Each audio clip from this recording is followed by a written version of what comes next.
Kita kembali lagi ke awal ketika tadi saya menanyakan soal urgensi tapera ini. Mungkin ke Pak Panagian dulu. Pak Panagian, tadi Pak Heru sudah menjelaskan ada backlog atau kesenjangan antara kebutuhan dan pasokan rumah di Indonesia.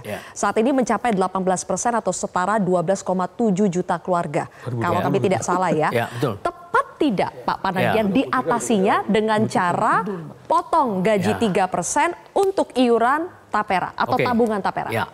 Dari 73 juta keluarga di Indonesia, memang perumahannya masih 13 juta yang kurang lebih yang masih belum punya. Jadi dia bisa tinggal di tempat yang orang lain miliki kan. Tetapi yang lebih parah adalah 26 juta yang tidak layak huni. Stunting 60% datang dari rumah yang tidak layak huni. Apa kriterianya? Ketinggiannya, jumlah luas ruangannya, sanitasinya, dan segala macam. Jadi kalau dikasih tahu bukan 10 juta hanya soal punya rumah sebenarnya. Kalau kita lihat tingkat kesejahteraan itu memang kumuh itu harus diselesaikan. 26 juta, 900 Pak Panagian, itu 26 juta itu dari 75 juta rumah itu? Yes, dari 73 juta keluarga. Ya. Jadi 73 keluarga yang tidak punya rumah kurang lebih 12, berarti kan 12 juta ini tinggal bisa bukan rumahnya dia, entah dalam bentuk sewa dan segala macam. Tetapi dari 73 juta pun 26 juta itu tidak layak secara ventilasi, secara higienis dan segala macam. Kalau di kesehatan itu berarti krisnya itu belum bisa itu. Jadi artinya kalau disebut gotong royong itu sangat bagus. Intinya maksud Anda pemerintah tidak bisa menyelesaikan masalah ini sendiri, harus dibantu dengan gotong royong masyarakat. Kenapa?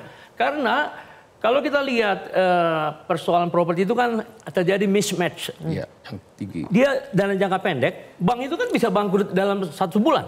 Ditarik semua kayak tahun 98 bangkrut dia. Sementara finance untuk housing itu dicicil sampai 25 tahun. Jadi mismatch, maturity.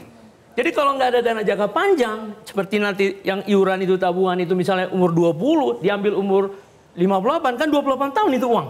Nah itu yang membuat stability dari finance, housing finance. Jadi kalau Pak Said bilang tadi Central Provident Funds di Singapura.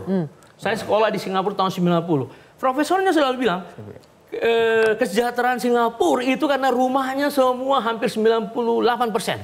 Pada tahun itu loh. Malaysia mengikuti Employee Provident Fund.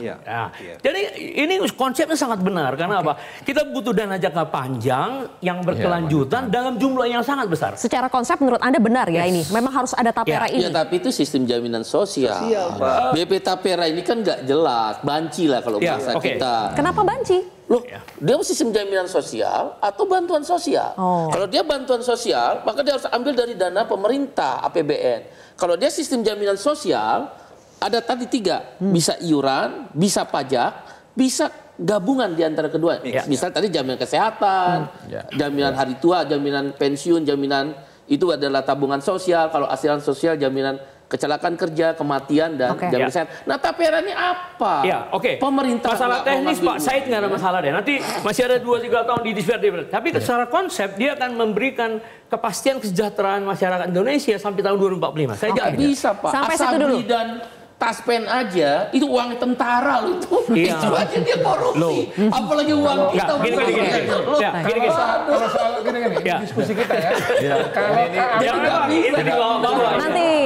Nanti kita bahas soal celah korupsinya, kita bahas. Pak Panagian kan mengatakan spiritnya bisa meningkatkan kesejahteraan masyarakat. Saya tanya dulu ke Apindo, benar tidak ini bisa meningkatkan kesejahteraan masyarakat pada Roto? Jadi kalau tadi yang Bang Panagian sampaikan, secara konsep memang iya, ya secara konsep bahwa ini ada gotong royong apa itu is oke lah. Tetapi kembali ke tadi, ini jaminan sosial apa tabungan? Kalau jaminan sosial it's okay gitu. Tapi kalau tabungan tuh sifatnya harus sukarela dong. Ya tidak boleh diwajibkan. Tabungan wajib, ya kan? Kecuali istilahnya sebelum jam sosial kan tabungan hari tua itu satu-satunya wajib pada saat itu ya. Nah, inilah yang menjadi masalah di sini karena sejak awal, sejak 2015 akhir 15 itu kita membahas undang-undang ini. Kita dari pengusaha udah menolak. Bahkan waktu itu teman-teman serikat pekerja di Tripartit Nasional juga sudah menolak.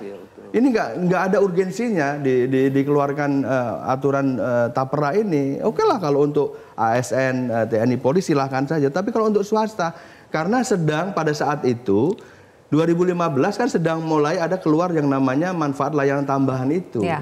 Nah itu kan ini masih idle belum digunakan. Memang benar tadi apa yang disampaikan. Ini yang mengajukan bankable apa tidak? Sama Pak kalau di Tapera juga ini orang bankable apa enggak seperti tadi yang kalau terjerat kasus pinjol gitu misalnya. Pasti kan nggak mungkin gitu. Ya, tapi begini, dari segi pengusaha bisa dipahami karena dia sudah ikut dalam 5,7 itu kan. Iya. Nah, jadi nanti solusinya bagusnya begini. Oke, dikurangi JHT-nya. Lalu ditransfer yang Anda bilang tadi MLT itu dimasukin ke Bank Tapera. Nah, itu yang malah pasti diprotes sama buruh. Itu total agenda diprotes. Tapi sebelum itu, Semangat ngurus negara kayak ngurus Sekarang gini. Segala sesuatu yang tidak boleh kita sepakati. Sekarang nggak ada masalah. Rekomposisi dari JKK emang tidak masalah. Untuk idenya Bapak oke. Saya hanya ingin menanggapi Baik. Apindo, Pak.